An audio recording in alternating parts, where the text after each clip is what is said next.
Hello guys, இந்த வீடியோவில் என்னோட ரொம்ப ஃபேவரட்டான கருவேப்பிலை தொக்கு எப்படி பண்ணலான்னு பார்க்கலாம் வாங்க.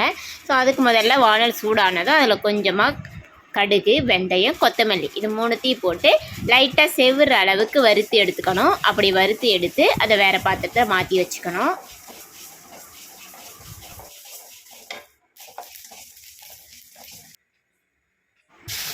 இப்போ அதே வானலில் கொஞ்சமாக ஆயில் விட்டு நமக்கு எவ்வளோ கருவேப்பிலை தேவையோ அந்த தொக்குக்கான கருவேப்பிலையை அந்த எண்ணெயில் போட்டு நல்லா வறுத்து எடுத்துக்கணும்.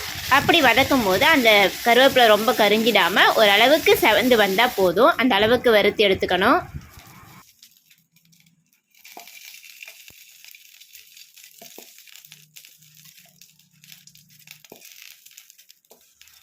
கருவேப்பிலை நல்லா வதங்கினதும் அந்த தனியாக ஒரு பாத்திரத்தில் எடுத்து வச்சுக்கணும். இப்போ கொஞ்சமாக சுடுதண்ணி ஊற்றி ஊற வச்சுருக்கிற புளியை அதே வானலில் சேர்த்து கொஞ்சமாக கிளறி விட்டுக்கணும். இந்த மாதிரி கொஞ்சம் எண்ணெய் பிரிஞ்சு வர்ற அளவுக்கு தெரியும். பட் நம்ம எண்ணெய் ஊற்றலை, பட் எண்ணெய் பிரிஞ்சு வர்ற மாதிரி இருக்கும். அந்த ஸ்டேஜில் ஆஃப் பண்ணிக்கணும்.